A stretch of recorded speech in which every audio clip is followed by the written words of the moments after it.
It's 1 a.m. and your brain won't stop.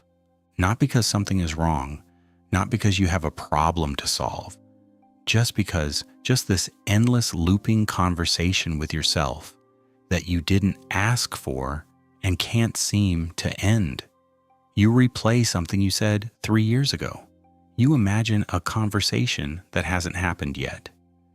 You construct entire scenarios, entire arguments, entire versions of your life, and then you tear them down and build them again slightly differently. And the worst part isn't the thoughts themselves. The worst part is that you know it's happening. You're watching yourself do it, and you still can't stop. You've tried. You stare at the ceiling, you check your phone, you turn to the other side. You tell yourself to just relax, just sleep, just stop thinking. And your brain responds by thinking about why you can't stop thinking. And then thinking about that. And then thinking about the fact that you're thinking about that. It can go all night. You call it overthinking. You probably think it means something is wrong with you, that other people don't do this, that somewhere along the way your brain got stuck in a mode it wasn't supposed to stay in. But that's not the whole story. And this is the moment where it stops being harmless. Because the moment the lights go off, something shifts inside your brain. Not metaphorically, literally. The part of your brain responsible for filtering, for keeping you focused, for deciding what deserves your attention and what doesn't, that part starts to loosen its grip. The mental security guard goes home for the night, and everything that was being held in the waiting room all day long comes flooding in at once.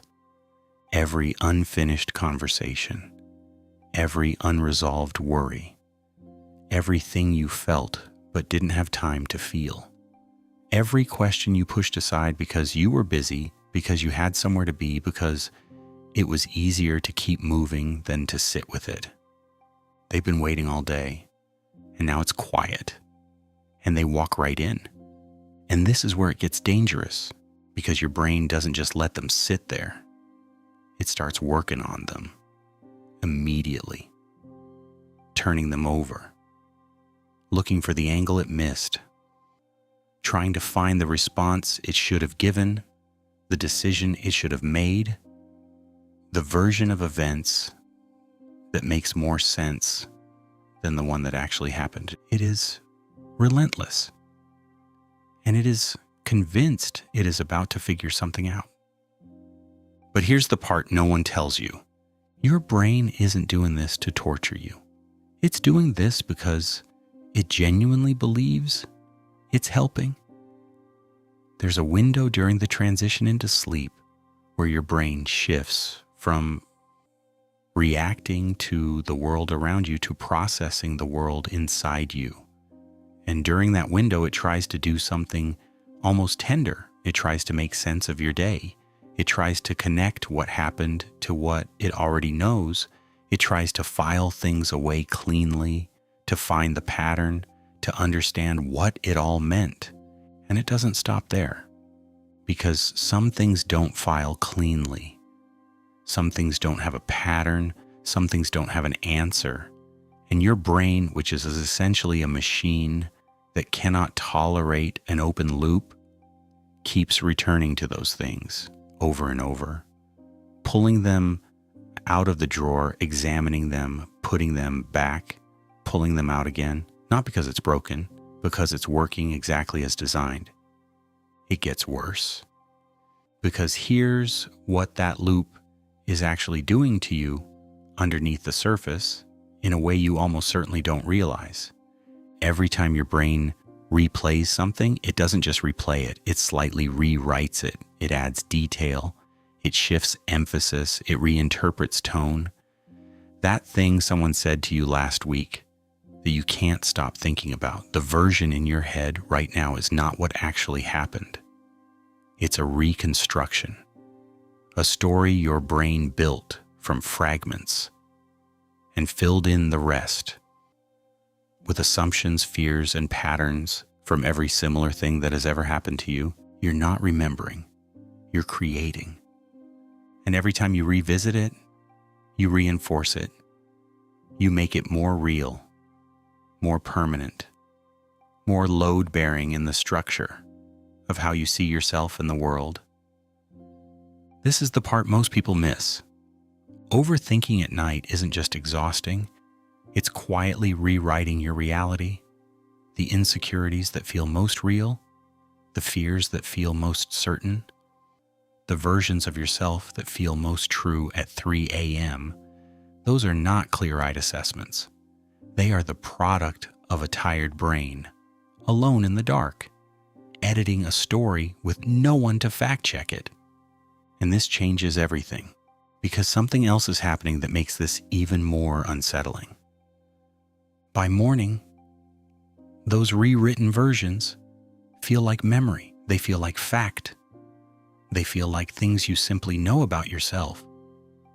But they were written at 2 a.m. by a brain that was exhausted, alone, and working without any of the information it actually needed. And you carry them into your day, into your decisions, into the way you talk to yourself when things get hard. That is what you've been believing. That is what the loop has been building. If your brain is the writer, the editor, and the only reader, there is no correction mechanism. There is no outside voice saying, that's not quite right, that's not what really happened, that's not who you actually are. There's just the loop, getting tighter, getting louder, getting more convincing with every pass. But here's what no one talks about. The fact that you overthink at night says something specific about you. Not that you're anxious, not that you're broken, not that something went wrong in your wiring. It says that you have things that matter to you deeply enough to keep coming back to. It says that you have a mind that refuses to accept incomplete answers, that finds unresolved things genuinely intolerable. That is not a flaw. That is the same engine that drives every person who has ever created something real, solved something difficult, or understood something true. The difference between the mind that overthinks itself into paralysis and the mind that overthinks its way into clarity is almost never intelligence. It's almost never effort. It's direction. The looping doesn't stop. Because you force it to stop, it stops when the thing it's circling finally gets resolved. Not perfectly, not completely, but enough that your brain can file it away and move on. And the only way to give it that resolution is to stop running from the loop and turn around and face whatever is sitting in the middle of it. The thought you keep avoiding, the question you keep not answering, the thing that feels too big to look at directly. That's what the loop is trying to show you. And one day, not tonight maybe, but one day, you will sit with one of those looping thoughts long enough to actually hear what it's saying. And it won't be as terrifying as you thought. It will just be true, quiet and heavy and true. And your brain, finally satisfied, will let it go. Until then, it will keep the light on. It will keep the conversation running. It will keep pulling that drawer open in the middle of the night because it believes with everything it has that the answer is almost there. And the only question worth sitting with tonight is this: what truth keeps coming back to you, no matter how hard you try to ignore it?